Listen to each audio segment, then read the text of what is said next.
Okay, welcome to The Bright Side. Thank you so much for joining us. The Bright Side's the good news about health and nutrition. It says health is our birthright and health is not a medical issue. You guys, I've been in the business. I've been in the healthcare business since 1983. And if I've learned anything, it's this. Health is not a doctor issue. Health is not a medical issue. Doctoring is not about health, with the exception, of course, of what we call heroic medicine, stitching up and emergency surgery, traumatic surgeries. As far as day-to-day, ambulatory, walking health goes, it is none of the doctor's business. Yes, the doctor and the medical model will take responsibility if we abdicate it, but they can't do anything about it. They can't do anything to make us healthier. Our health is not a doctor issue any more than our personal freedom is a government issue. Oh, they'll tell you it's their job. Dr. Oz and politicians and presidents, they're all here to defend us. They're all here to take care of us. They're all here to defend our health as we get sicker and sicker. They're all here to government and politicians and presidents and senators and police. They're all here to defend our freedoms as we get less and less free.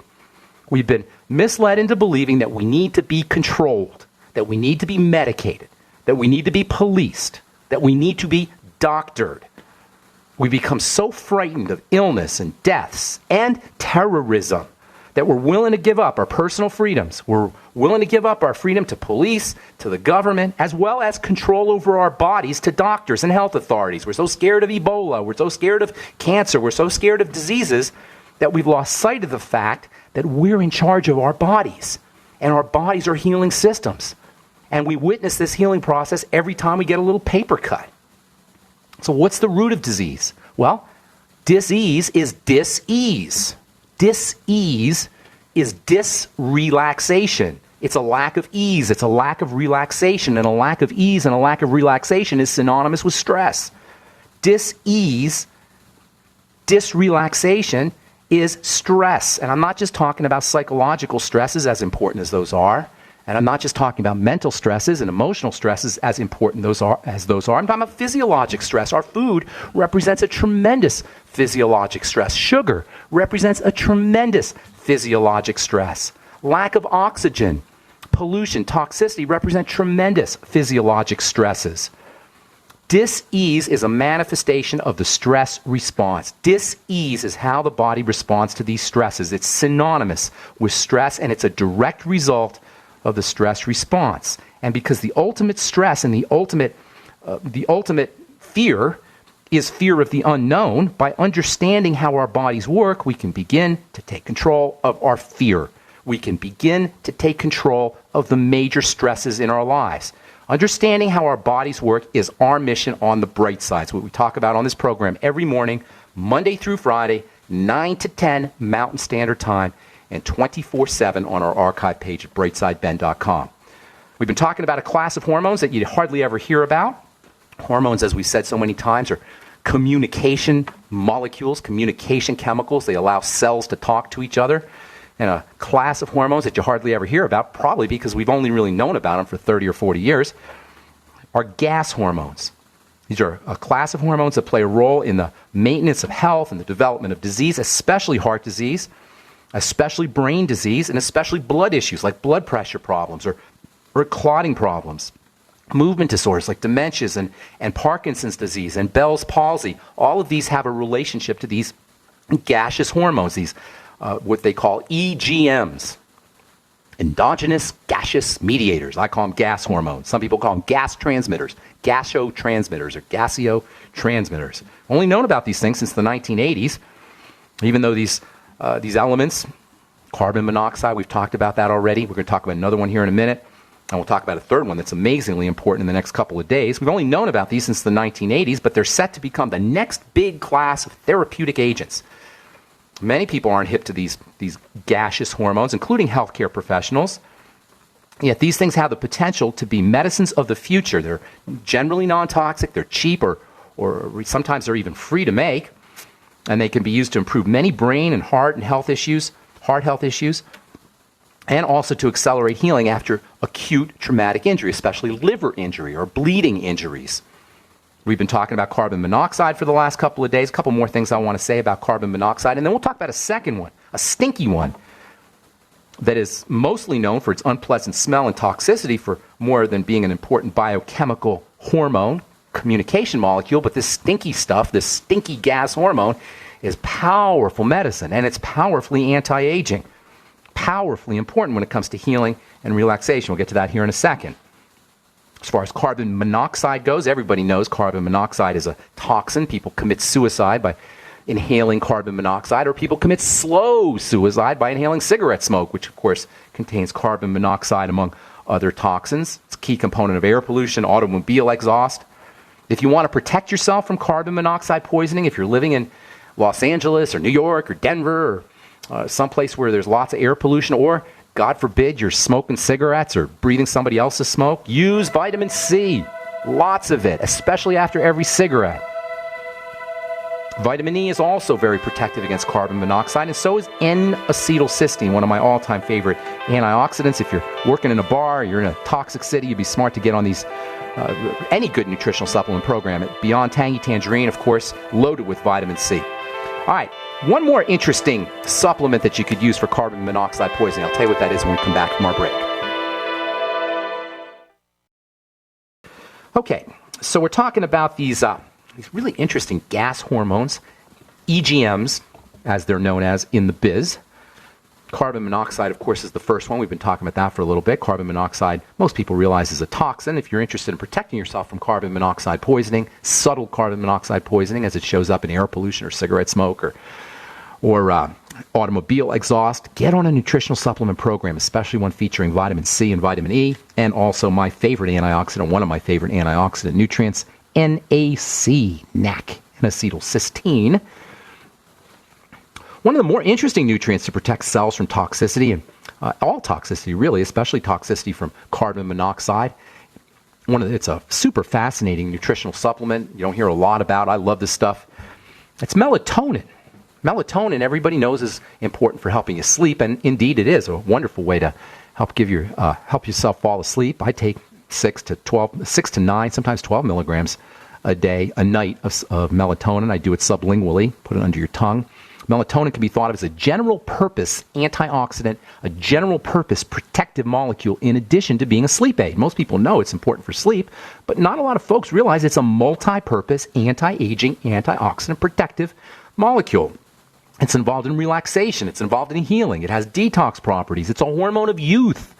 As we get older, our melatonin levels drop. Melatonin can also provide the body with antiviral protection. How do you like that? I was just reading an article, somewhere here I got it, about melatonin for protection from Ebola. How do you like that? Anybody ever tell you that? Ebola virus, potential use of melatonin as a treatment. This is from the Journal of Pineal Research. It turns out that melatonin can actually target some of the effects, some of the downward effects of Ebola based on its antioxidant protection. This is a quote here, based on the antioxidant protection from melatonin, the use of melatonin for the treatment of Ebola virus infection is encouraged, unquote. That's from the Journal of Pineal Research, published, just recently published, I think here. Anyway, sometime in 2014. Everybody knows melatonin is important for sleep. It can give you great dreams. Melatonin has a tendency to decline with age. Melatonin levels drop as we get older. It may be that the notorious problems that older folks have with sleeping may be a result of deficiencies or decreases or declines in this very, very, very important and interesting and powerful hormone. As we get older, our melatonin drops, and we typically will have problems sleeping as we get older. In my opinion, melatonin is a must-have supplement for anybody over the age of 40 or 50, especially for elderly folks. Must-have nutritional supplement. It's got zero toxicity. It's also ridiculously cheap. You can get a 3-month supply of melatonin for $5, which is the cost of 1 to 3 doses of Ambien. In other words, you can get a 3-month supply of a non-toxic sleeping aid that's an antioxidant that provides antiviral protection. You can get a 3-month supply for the same cost as 2 or 3 sleeping pills, prescription sleeping pills, toxic, deadly toxic sleeping pills like Ambien. Can you imagine if a drug company came up with a sleeping pill that strengthened your immune system, had anti-aging properties, protected you from cancer, protected you from shingles, protected you from Ebola, and protected you from carbon monoxide and made you smarter and helped you fall asleep and had zero toxicity and was dirt cheap. What would happen if a drug company came up with a drug like that? You better buy stock in that company. If you ever hear a company comes up with a drug company comes up with a pharmaceutical that's got all the benefits of melatonin with the same zero toxicity. This is the power of a good nutritional supplement program. And even though melatonin is not strictly nutritional, it's still a supplement, and you'd be well advised to at least ponder on the possibility of supplementing with melatonin. Carbon monoxide is not a mere toxin, as we've said before. It's a hormone, a gas hormone that's involved in protection of the body. When we're injured, carbon monoxide is released for cells to initiate the inflammatory process, the beginnings of the healing process. Inflammation is the beginnings of the healing process, and it's initiated by at least partially by carbon monoxide. As I said yesterday, a bruise is one of the ways that you can tell the carbon monoxide has been released to help begin the inflammatory and begin the healing process. You can upregulate carbon monoxide, or at least support the production of carbon monoxide using nutrition also. You can protect yourself from carbon monoxide using nutrition, and you can help upregulate or increase the production of carbon monoxide using nutrition. Of particular relevance are nutrients called polyphenols. Now, we've talked about these things in the past. They come from fruits and vegetables, and like carbon monoxide and these endogenous gaseous mediators, gasotransmitters, or gas hormones, like the gas hormones, like carbon monoxide, polyphenols are set to become the next big thing in the world of nutrition, specifically one that comes from bergamot. And we'll be talking about bergamot, and we'll be talking to some bergamot polyphenol experts here in the next few weeks. Actually, polyphenols are not set to be the next big thing because we've been using them for many years. But only recently have we begun to understand how significant polyphenols are for good health. Polyphenols protect plants from the environment. Polyphenols are made by plants to protect themselves from the sun, protect themselves from bugs, protect themselves from environmental assaults and toxicity. And when we eat those plants, the vegetables and the fruits, we get the polyphenols, and we get those protective benefits. Among the most important of these polyphenols are the flavonoids or bioflavonoids. And these are the substances that are associated with vitamin C in natural foods. You've heard people on the internet or people on the radio or TV saying how ascorbic acid is not really vitamin C because it doesn't have the cofactors. What they're really talking about are the polyphenols. Polyphenols and ascorbic acid work together. And yes, indeed, you need the polyphenols to maximize or to optimize the effects of ascorbic acid. Not that ascorbic acid is not a vitamin. It certainly is, or at least it has vitamin effects. But if you really want to get the good effects, if you want to optimize ascorbic acid's effects, use polyphenols, bioflavonoids with your ascorbic acid. Almost every week we hear another article or another study or another experiment that shows the importance of polyphenols, particularly polyphenols that come from turmeric, which of course you'll get in the Cell Shield product from Longevity. I'm Pharmacist Ben. You're listening to The Bright Side on the Genesis Communication Network. Our number is 877-300-7645. Got some lines open for you. We're coming back right after this. Don't go away. Okay, tomorrow we'll continue talking about these EGMs. We'll talk about our stinky EGM. I love this stuff, man. This is amazing. This next one we're going to talk about, very important for anti-aging, for relaxing blood vessels. Super important stuff. And like carbon monoxide and like our third EGM, gas hormone, we didn't really know about this stuff until the last 20 or 30 years. We'll talk about that tomorrow as we continue talking hormone health on The Bright Side. All right, 877-300-7645. Let's take our first phone call of the day. Welcome, Leon from Washington to The Bright Side. Good morning, Leon. How you doing? Hey, Leon.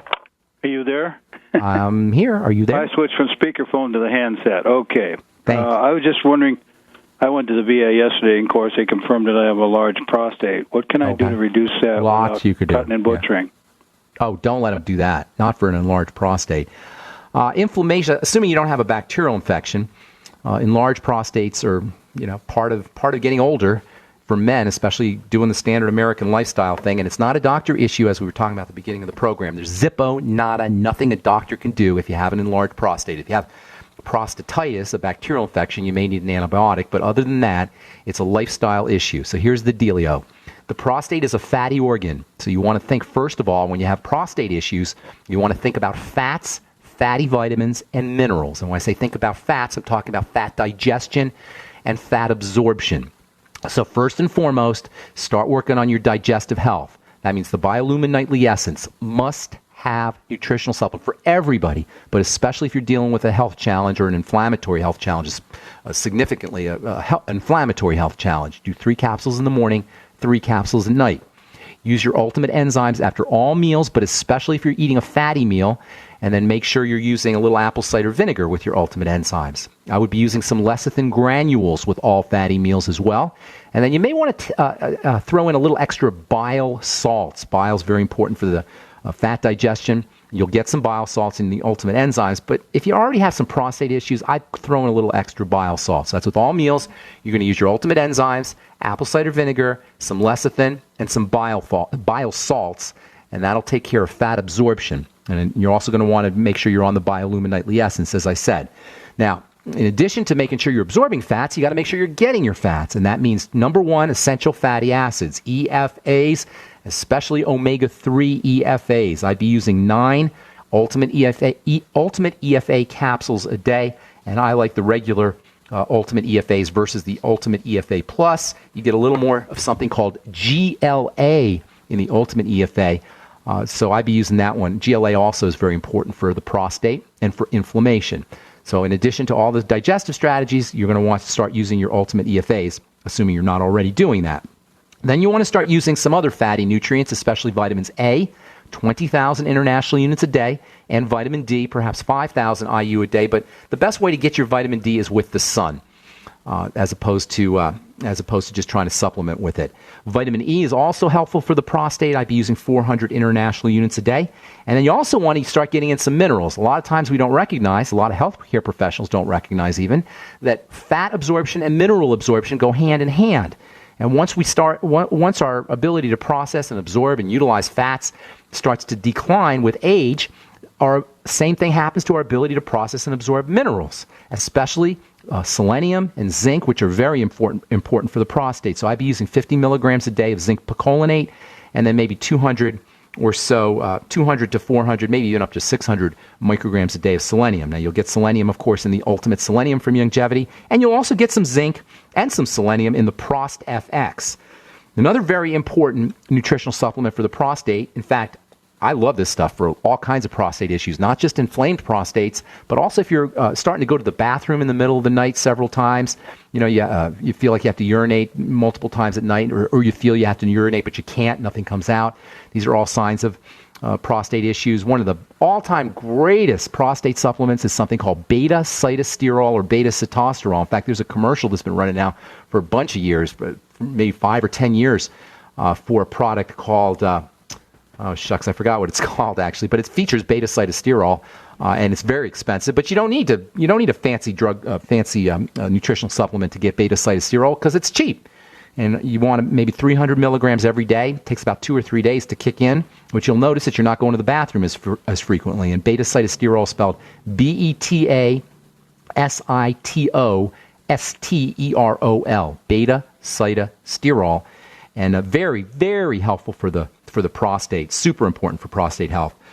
Pumpkin seeds can also be helpful for the prostate, and again, you'll find those along with the zinc and the selenium in the Prost FX, the Ultimate Prost FX. So focus on fat absorption. Use your vitamin A and your vitamin E, a little vitamin D. Make sure you're getting out in the sun, using your Ultimate Essential Fatty Acids, Biolumin Nightly Essence, zinc, the Ultimate Selenium, and then you might want to throw in the Ultimate Prostate FX. And you know what, Leon? You should start to notice results within a few days of starting this nutritional supplement program. And there's nothing the VA can do that can touch or match any of these nutritional protocols. And there's nothing they can do for a prostate except maybe take it out. And don't let them take it out unless you have some serious cancer. Don't let them cut you up. You need your prostate. You need your organs. And just get on the internet and look up, go on some forums, some prostate forums, prostate health forums, and see how many people have problems after they've had their prostate removed. Problems like incontinence, problems like having to use a diaper for the rest of your life, problems like sexual performance, problems like not being able to get an erection. Awful things can happen when they remove your prostate. Unless you have, it's filled with cancer and you don't have any other options, keep your prostate. Does that help you, Leon? Yeah, I guess. Are all these products individual on longevity? Well, the Ultimate Prost FX you can get off the website, brightsideben.com. The Biolumin Nightly Essence, same deal, and the digestive enzymes, the same deal. Your lecithin, apple cider vinegar. If you want a little extra vitamin E and vitamin A, you'll have to go to the health food store and get those. But you might just want to try the Ultimate Prost FX and the beta-cytosterol. Beta-cytosterol, you'll have to go to the health food store and grab that. And I know I gave you a lot of information, Leon, but if you go to my website, brightsideben.com, you'll find the archive page, and you can just listen to the show again. And then you can kind of review everything we just said. I know I give you guys a lot of information. Is that helpful, Leon? I guess so, yeah. It was nice if I had a list of it. Do you have it on the website?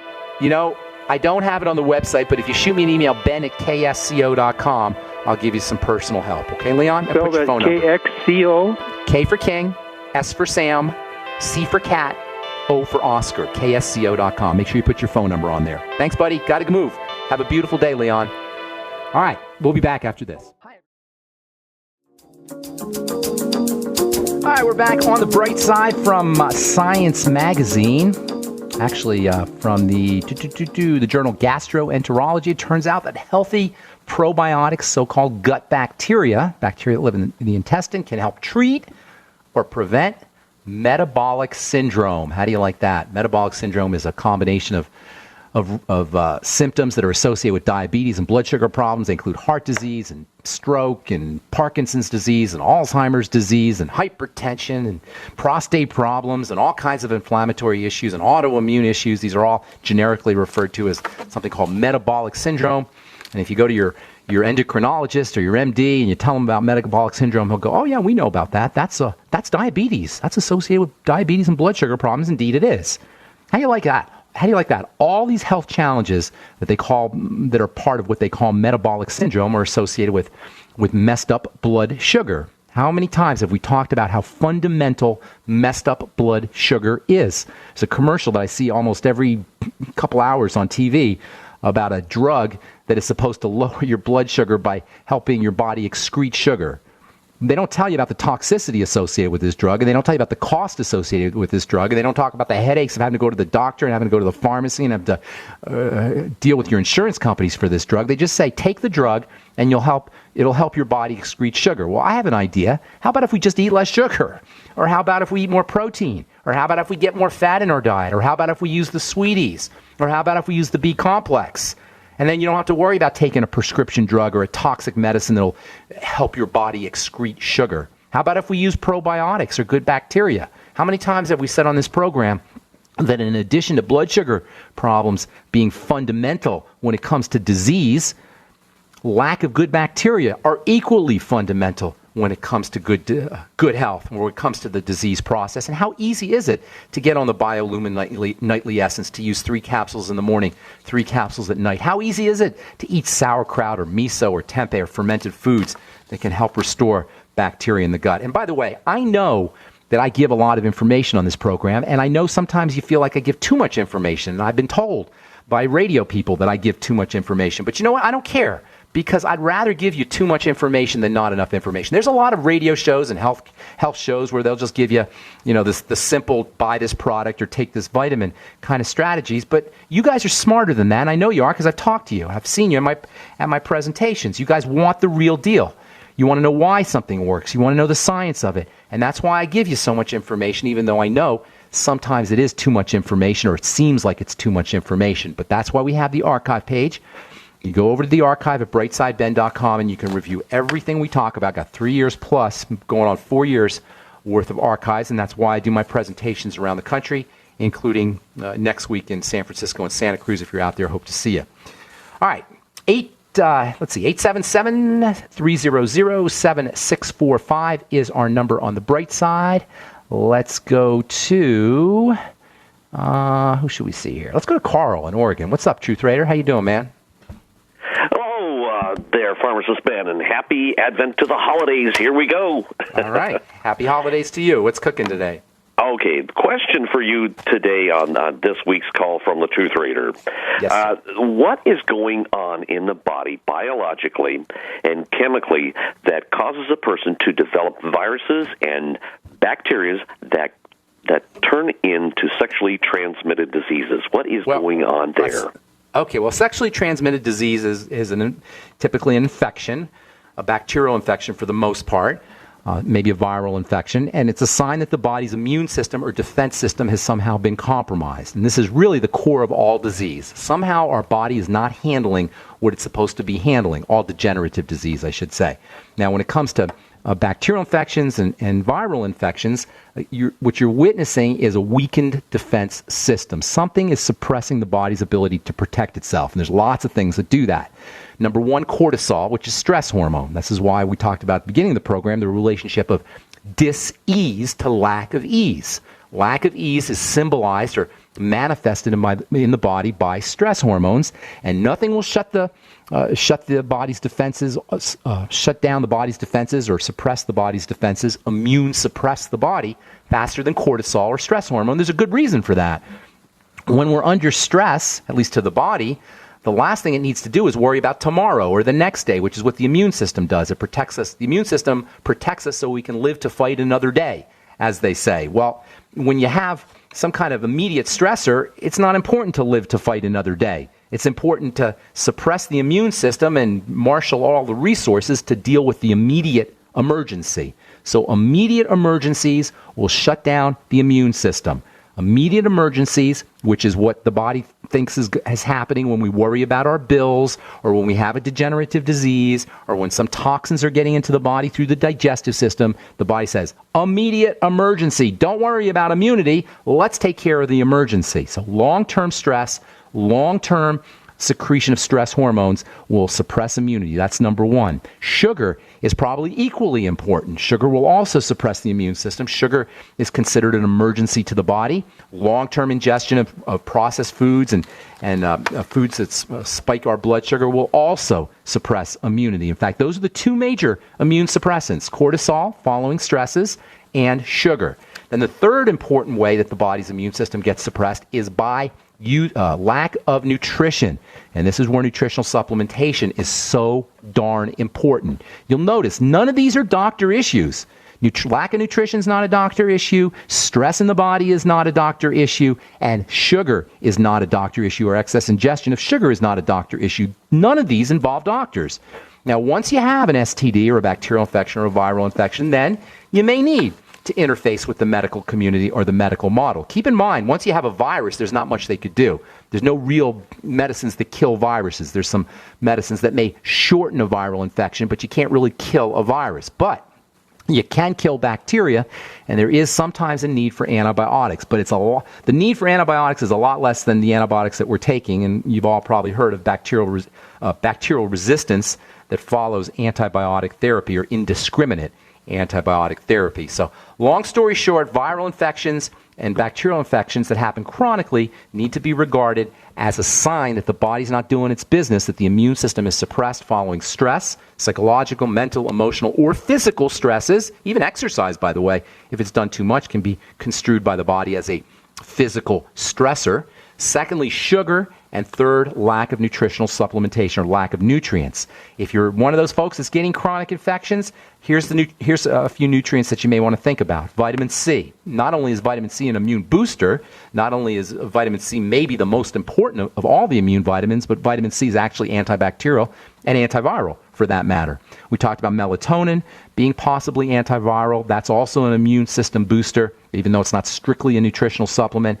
Vitamin E is very helpful. NAC, very important for the immune system. I'd be using 400 milligrams minimum of NAC if I was getting chronic infections or I was subjected to toxicity. Let's see what else. Antiviral. Selenium, super immune system booster. Get on the ultimate selenium. It's also got antiviral properties. Anything you could do to support glutathione will help as well. We talked a little bit about that yesterday. Selenium will support glutathione. MSM sulfur will support glutathione. The building blocks of glutathione, of course, are important, and you'll get those in whey protein, or you can use glutamine supplements. That will help you build glutathione also. And then last but most certainly not least is probiotics, good bacteria. Good bacteria can help balance out bad bacteria. Good bacteria can protect you from bad bacteria, and good bacteria are also very important for building the immune system. Thanks for your call. Carl, the Truth Raider, and happy holidays, buddy. Hope you're doing well out there in Oregon. All right, Rosa in Texas, got about a minute and a half. What's going on? Welcome to the Bright Side. Hi, Ben. My question concerns my husband. He's got what they call a biliary tube placement, and he's had that on for about a year and a half. Okay. We've been dealing with it on and off. Every time the tube gets infected, we have to go to San Antonio. They have to get into my husband's liver. They hurt it every time. There's lots going on here. A biliary tube. When did he have the biliary tube placement? He had a blockage in his bile ducts. Yes. Bile duct. Yes. Okay. The little tube between the liver and the bile duct collapsed. Because at one time they did liver surgery because he had a cancer in the gallbladder. They took that out. It went on to the liver and to the bile duct. Lots of stuff. To reconstruct the bile duct. Rosa, we're out of time, so here's the deal. You can do. Let me give you a couple quick ideas. You got to focus on fats and fat absorption and how he's processing fats. Get on the Biolumin Nightly Essence. That's the first thing you want to do. Start using lecithin after all your meals, and there's a lot of other things too. And I'd love to be able to give you some more time. If you can call back tomorrow, I'll put you first up, and we'll spend all the time we need to discuss your husband's your health issue. Or you can send an email to ben@ksco.com. and put your phone number in there, and I'll give you some personal attention. I'm sorry, we're just out of time. Thanks for your call. Tomorrow. Okay, God bless you. Thank you so much, Rosa. Bye-bye. That's all the time we have for today. I'm Pharmacist Ben. Thanks for listening, folks. We'll be back at you tomorrow with more good health information. Have yourselves a spectacular, wonderful, beautiful, awesome day. We'll talk to y'all later, folks. Bye for now.